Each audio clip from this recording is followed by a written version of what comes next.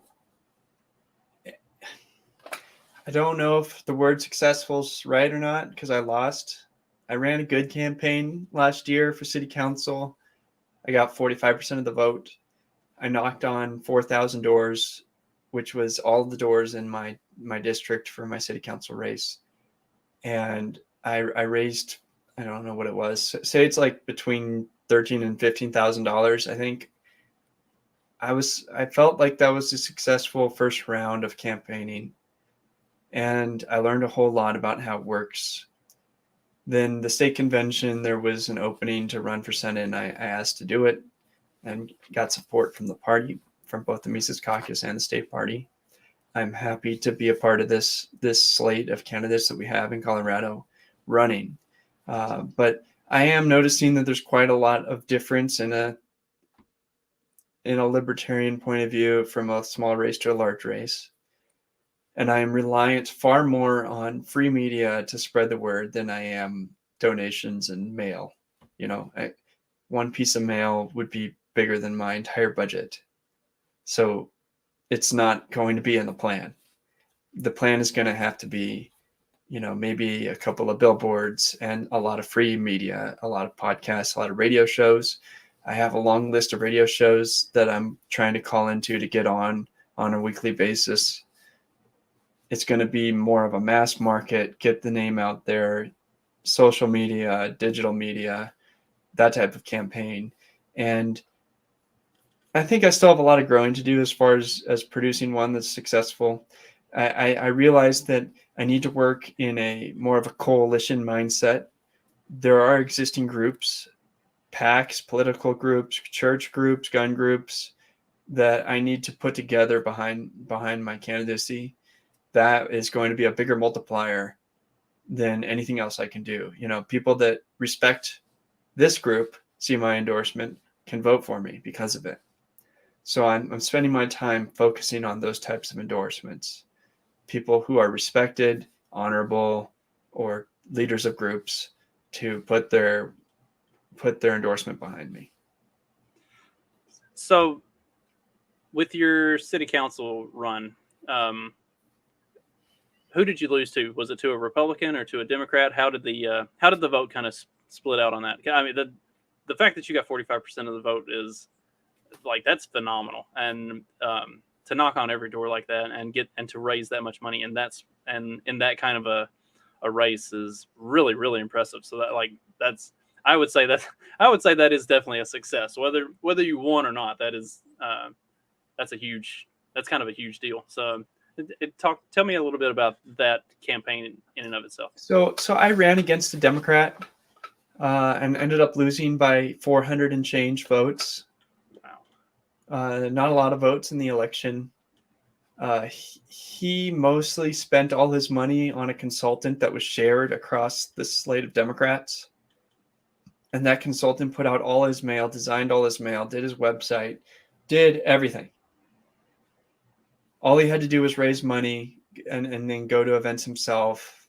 And otherwise the spending was taken care of, right? Because there was a slate of 6 Democrats all sharing the same consultant who put out mail together at the same time together. They had a large registration advantage over me because the majority of the people in my district were registered Democrat. I turned out a higher percentage of Republicans than they turned out Democrats. There was no Republican in my race. I ran working with the other Republicans, but we didn't share resources. We didn't have any kind of shared consulting campaign manager, anything like that. We disagreed on a lot of things. I think that they would have preferred to have somebody different in their group with them. But it was a clean sweep. The Democrats won the entire city. They have 11 out of 11 offices. So it was a big blue wave that I was trying to overcome.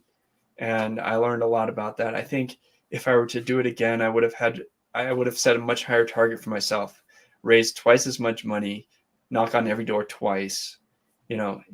What would I do? Whatever I need to do to get the 400 more votes, right? Like, it wasn't good enough. So it was all a waste of time and effort, except for my experience, right? So if I go through the same thing again, I need to learn from that experience. Do you think there would have been any potential benefit to running as a Republican as opposed to a Libertarian in that situation, since there was not a Republican running for that spot? Did they have any sort of infrastructure? So I talked to Brandon Harnish, who is going to become a county councilor, or won his seat for county council in Wells County, Indiana. And he and a number of others ran as Republicans and had a campaign manager working with them, and they sent out flyers and they did a lot of other stuff. Do you think there would have been any benefit to doing something like that for that city council race? I mean, it sounds like you it was pretty much all the Republicans anyway, but it was a nonpartisan race. Okay. And I met with the Republican who wanted to run beforehand, and we decided that she was going to run and not me, because I didn't want to have a 3-way race with a Democrat having the largest advantage in the first place. And then she couldn't do it. And so I said, okay, my turn then. So I think that there's a lot of room in these small races to actually meet with the Republicans or Democrats and decide when you can have a chance at running, right? Because just because they might tell you you're a third party, you have every opportunity to say, yeah, but I can guarantee you lose. So either work with me or I will make you lose every time until you work with me, right? But that can't be an empty threat. You need to be able to put up the numbers and put in effort, right? You can't just put your name on the ballot. But if you're pleasant and work with people, you can make sure that Libertarians have good opportunities to be elected. So do you see this Senate race as a potential to kind of create that sort of an inroad, especially if Colorado is starting to swing back red, as you know. I can't remember where I saw that. I read an article that talked about a few different key states that seem to be. I don't believe that we're swinging back red, right? I think that the national environment might be a red environment nationally, right? Biden's doing horribly. So Republicans might, on a relative basis, do better. But that doesn't mean the state changed, right? Like, it's not like a bunch of conservatives moved here, Republicans or libertarians. And my goal in this race is to bring together a coalition of disaffected voters who hate both options on the ballot. Look, you believe in gun rights, free speech, you're pro-life, and you believe that the government spends too much money and the Federal Reserve is a problem. If you believe in any of those things, I'm your only candidate.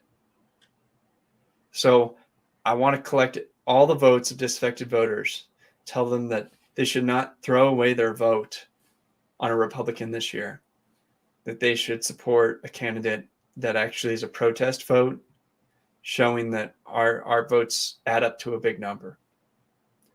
That they need to listen, that the Republican Party should listen to its base, or the Libertarian Party is going to become the second largest party in the state.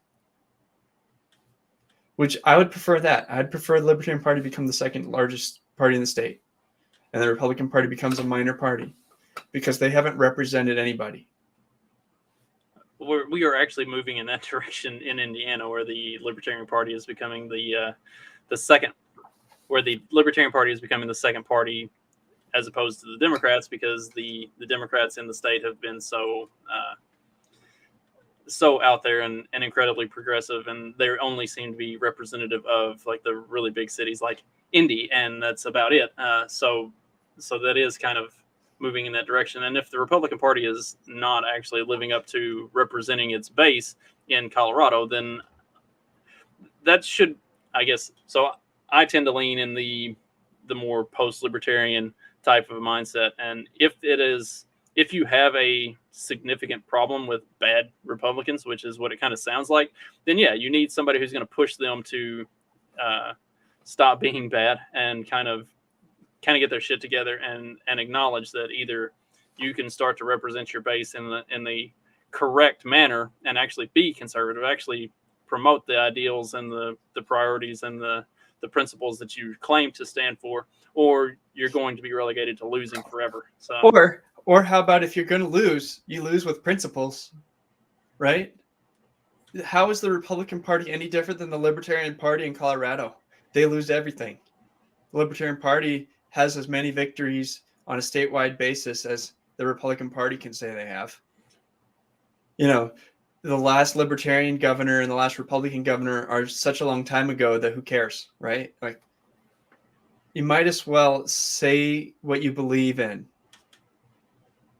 even if it means you lose. Even if you're John Brown 10 years too early for the Civil War, right? You say what you believe in.